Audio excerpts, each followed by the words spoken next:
12 महीने में शुक्ल पक्ष कृष्ण पक्ष की अष्टमी तिथि पड़ती है।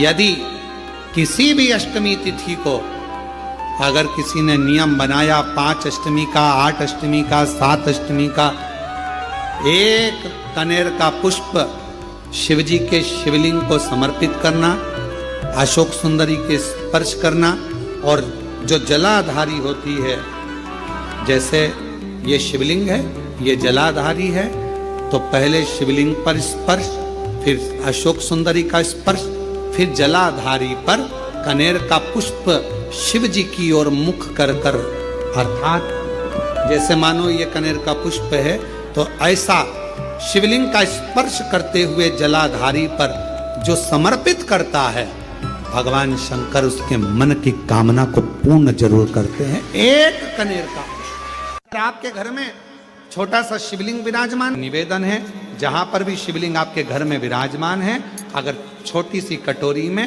एक बेलपत्र को आप नीचे रखिए, छोटी सी कटोरी उस बेलपत्र के ऊपर रखकर उसमें थोड़ा सा मधु, शहद, शंकर भगवान की साक्षी में शिव जी के सामने अगर शुक्रवार की शुक्रवार रखना प्रारंभ कर दो, धीरे धीरे संपदा की वृद्धि अपने आप होना प्रारंभ हो। किसी भी अष्टमी पर एक बेलपत्र, 3 अष्टमी पत्र, आप कभी दिल से, कभी मौका मिले हृदय से अशोक सुंदरी वाली जगह का स्पर्श कर कर भगवान शंकर के शिवलिंग पर एक बार समर्पित कर कर देखना, और दूसरे वर्ष इंतजार करना कि तुम अष्टमी के दिन बाबा को शमी पत्र बेलपत्र दिया था, क्या बाबा ने तेरे घर में धन और वैभव दिया कि नहीं दिया। जो स्थिति में गाड़ी चल रही थी वो स्थिति की गाड़ी तेरी पार हुई कि ना।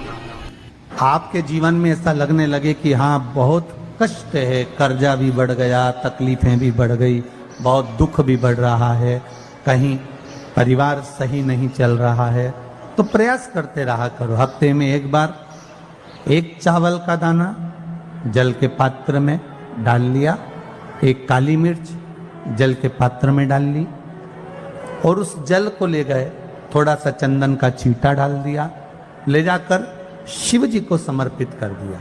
शंकर को जल चढ़ाने के लिए 5 स्थान हैं जहां शिव को जल चढ़ाया जाता है, और शंकर उस जल को स्वीकार करते हैं, जिसको पंचगंगा कहा गया। 5 स्थान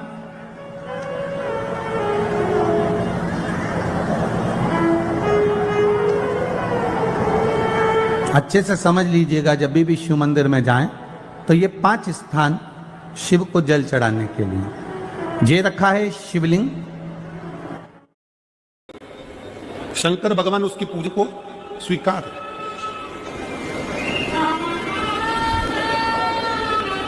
कोई दुनिया में आकर तुमसे कह देना कि मैं बहुत बड़ा, मैं इतना विद्वान हूं कि मैं भगवान की पूजा सबसे अच्छी करता हूं। अगर कोई मुझसे आकर कह दे कि मैं सबसे ज्यादा विद्वान हूं, शंकर जी का अभिषेक मैं बहुत अच्छे से करता हूं। कोई तुमसे आकर कह दे कि मेरी पूजन कोई कमी नहीं रहती, मैं अच्छी पूजन करता हूं। कोई विद्वान से विद्वान व्यक्ति भी आकर तुमसे कह दे कि मैं शंकर जी का अभिषेक इतना गुणवत्ता में कराता हूं कि मैं शंकर जी की आराधना सबसे श्रेष्ठ कर सकता हूं, तो मान लेना कि शिव मिल नहीं सकते, शंकर नहीं मिल सकते।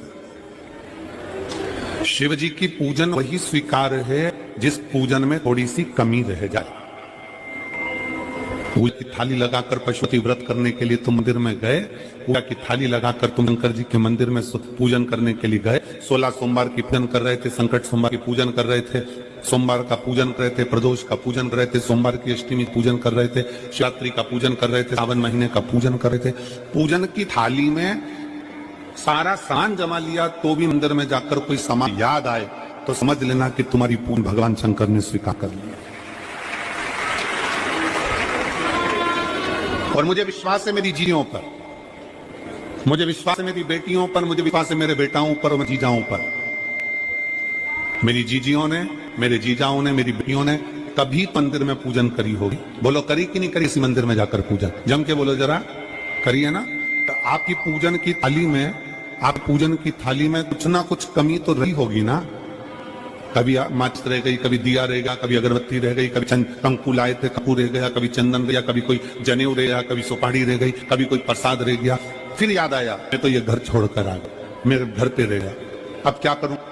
शंकर की कथा कहती है कि शिव उपासना में अगर तुम्हारी थोड़ी सी कमी रह जाए, समझ लेना कि शंकर जी ने तुम्हारी उपासना को स्वीकार कर लिया। और ये केवल तुमसे मतलब नहीं है,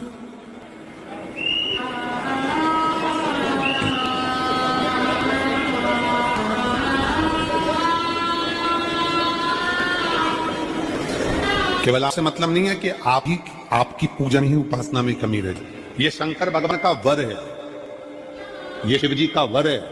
किसको? भगवान नारायण को।